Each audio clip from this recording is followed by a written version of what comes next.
Hi boys and girls, I'm back again because you know I love December and all the exciting things that are going on. You know, we're getting ready for Christmas and the birth of baby Jesus on Christmas Day, and as we prepare during Advent, it's just like all the special occasions you have in your family. We get busy cleaning and decorating, and now I'm ready to start doing my baking. I love to bake Christmas cookies. Do you do that with your family? There are so many delicious kinds, but today I wanted to talk about gingerbread cookies. And when I get ready to bake, I have to get all my supplies ready. So you see here I have my little measuring cups and oh, look at my holiday measuring spoons because we have to make sure we measure all the ingredients. And our beaters are here and our spoon, and then I'll get all the ingredients that get mixed together. Now, when you're getting your ingredients ready, you have to make sure you have everything you need before you start. You have to roll out the dough when you're making gingerbread cookies. So I've got my rolling pin right there. And then you put them in the oven once you get them rolled out. You use your cookie cutter to press them and make the shape. And then you put them in the oven. You have to set the timer. Now you have to be really patient, don't you, till it rings. Then you have to be patient one more time because they have to cool. And then after they're cool, you can frost them. You can make a gingerbread boy, you can make a gingerbread girl, whatever you'd like. Well, now that we've been talking about all this gingerbread, I think we should read a story. Now, you may have read about the gingerbread boy. Run, run, fast as you can. Can't catch me, I'm the gingerbread man. Then there's a book called The Gingerbread Girl. That's his smarter sister, she keeps saying in her book, and she likes to whirl and twirl to get away. But today I brought a very special book. It's called The Gingerbread Baby. I think you'll like this story. It's written by Jan Brett, and she also did all the pictures, and they are beautiful. So we're going to get to enjoy that. I'm going to start with my story about the gingerbread baby. It was cold outside, but warm inside, and a fine day for gingerbread, Matt thought. Maddie's mom put out the big blue bowl on the table and she lit the stove. Maddie took down a worn-looking cookbook with old-fashioned writing on the cover. She opened up the page and it said, Gingerbread Boy. Look at their stove is much different than ours. This was a long time ago. And there's Maddie. He climbed up because he's getting that old cookbook down with that special recipe. I still use cookbooks. I bet your mom and dad do too. Well, they measured and they mixed, and Maddie rolled the dough into the shape of a gingerbread boy, and then he popped him right in the oven. Bake a full 8 minutes. No more, no less, and do not peek, the recipe said. Maddie listened to the clock. Tick-tock, tick-tock. 1 minute, 2 minutes, 3, 4, 5. Maddie couldn't wait any longer, so he opened the door to take a peek, and instead of a gingerbread boy, out jumped a gingerbread baby. That little gingerbread baby pranced around the big blue bowl and said, I'm a gingerbread baby, fresh from the pan. If you want me, catch me if you can. So look at, here's Maddie opening up the oven. And here he is. He's in the big blue bowl. He wants to see if they're going to catch him. Do you think he'll get away? Let's check and see. He's just tiny, isn't he? Well, Maddie's mother reached for the gingerbread baby to put him right back into the oven, but he ran all around the kitchen. The door opened and in came Maddie's father. What is that delicious smell? He asked the gingerbread baby. But the gingerbread baby tumbled through his legs and ran outside into the yard. Do you see him? Oh my goodness, right between Daddy's legs. Now he's out the door, if you can believe it.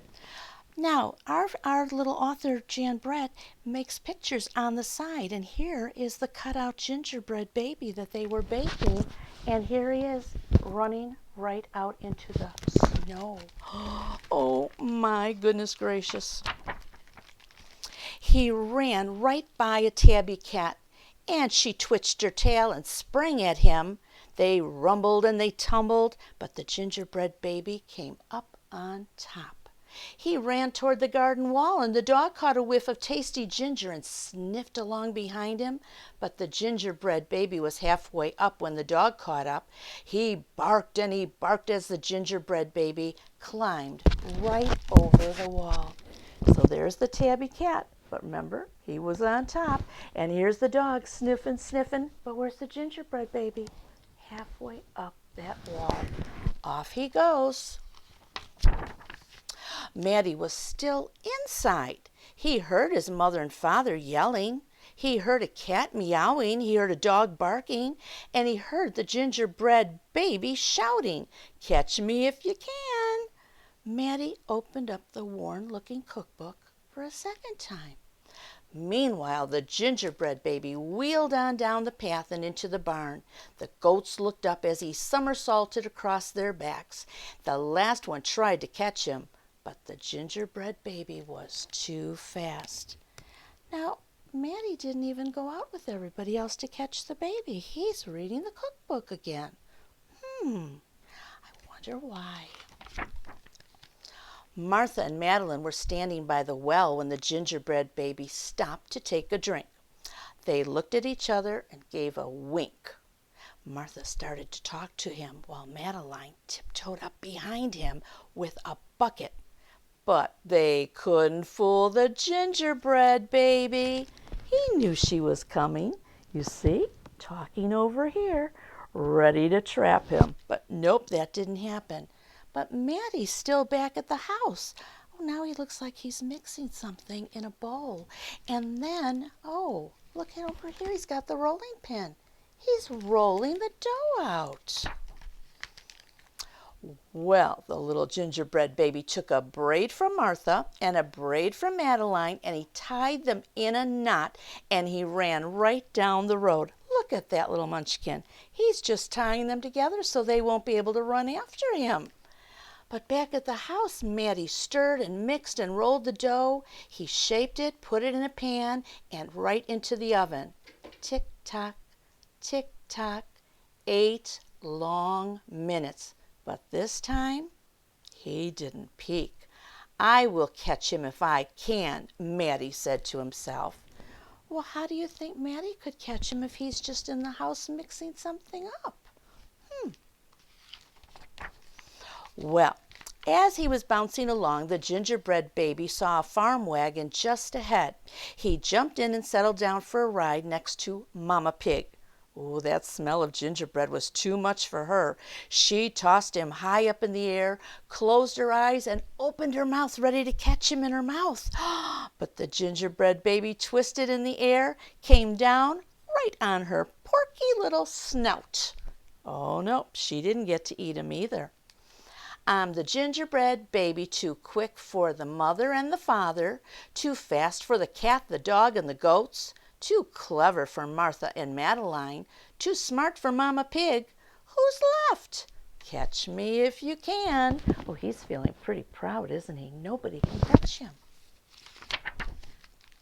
Feeling smug, the gingerbread baby strolled along by himself until he came to a bridge that crossed over to the village. Just as he got to the middle, he heard running feet behind him, and he saw a crowd of the villagers ahead of him. The gingerbread baby was trapped. So he jumped up on the railing, backflipped through the air, and landed on a chunk of ice floating down the river. See, they were all on the bridge. So now he's all the way down here. He found a nice piece of ice, and they're just floating, floating, floating. It's kind of cold, though, isn't it? The ice bobbed along with the gingerbread baby, dancing right on top and singing in a very loud voice. Look at me, and what do you see? The best gingerbread baby ever. Until his feet got cold, and then he jumped ashore. So now he's going to come back ashore. He's getting very cold down there. Look who's waiting for him. Oh, dear. Who was that watching from the trees? It was the fox. He crept up behind the gingerbread baby, ready to eat him up. But the fox couldn't help himself as he licked his chops. Oh, well, the gingerbread baby heard him, and ran as fast as he could. Do you think he'll get away? Let's find out. Just when the fox was catching up, the gingerbread baby saw the milk and cheese man with a big can of milk. The perfect hiding place, he thought. So he lifted the lid and lowered himself inside. He was so pleased he sang at the top of his gingerbread voice, "Ha, ha, hee, you'll never find me. I'm the gingerbread baby. Catch me if you can." So this is the milk jug right here. Do you see him peeking out? He's hiding in there. He found a great spot. Oh, Maddie's got the bowl, but that doesn't look like a gingerbread boy. Wonder what he's up to. The milk and the cheese man heard gingerbread baby's voice. "Who's meddling in my milk?" he shouted, and he lifted up the lid. But the gingerbread baby was ready. He jumped, and look what he did. He tweaked his nose. He found a good spot there. Well, now the milk and the cheese man, the fox, the villagers, the mama pig, Martha, Madeline, the bleating goats, the barking dog, the meowing cat, the father, the mother, were all after the gingerbread baby, and they were getting closer, and he knew it. The brash baby was not as peppy and proud as he had been. He's getting a little tired out. He's been doing a lot of running. He sniffed a familiar smell and followed his nose, going right into the woods. Look at everyone chasing after him. He's got a long trail there, doesn't he? He couldn't believe what he saw there in the middle of the clearing. What do you see? A little gingerbread house. Oh, it was frosted with sugar, covered with candy, and the doors were peppermint handles were wide open. The gingerbread baby clapped his hands with glee and ran inside. Here come all the people chasing him and the animals. But he sees the house right there. Do you see Maddie over here? Where's Maddie hiding? Do you see him behind a tree? Oh, I wonder what that plan is. In a tick-tock-tick, everyone arrived at the clearing. But all they found were a few bits of frosting, a peppermint candy, and some crumbs. The father exclaimed, "Oh, the gingerbread baby has finally met his match." "I wonder what it was," the mother said. "Let's go home and tell Maddie." So I think they think maybe this fox was the last one to see him. But when you look over here, do you see Maddie's footprints going away from the crowd? And it looks like he's carrying something. "Hello, Maddie," his father said when they got home. "We never did catch that gingerbread baby. All we found were some crumbs in the snow." "I see you've been busy," his mother said, looking at the gingerbread house that Maddie was holding. "Too bad we never caught the gingerbread baby, though."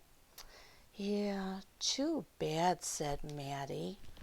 So Mom and Dad came home, and there he is holding that gingerbread house. Only Maddie could hear the tiny little voice that was inside. He had the little gingerbread baby inside his gingerbread house, and no one could hear him except Maddie. And Maddie could hear him saying, "I'm the gingerbread baby, lucky as can be to be living in the house that Maddie made for me." It was a beautiful gingerbread house, wasn't it? So delicious looking with all those candies. And there he is with the special house that Maddie made for him. So now we know what Maddie was busy doing. I couldn't figure that out, why he wasn't helping them to run. Did you guess what was going on? Well, now that we've talked so much about the gingerbread, I have such a taste for that. I think I'm going to go home and start my baking, and maybe your family will be doing some too. And then when I'm done baking, I'm going to look for another special book to read with you next week. Will you come back and join me? I hope so. Till then, bye-bye.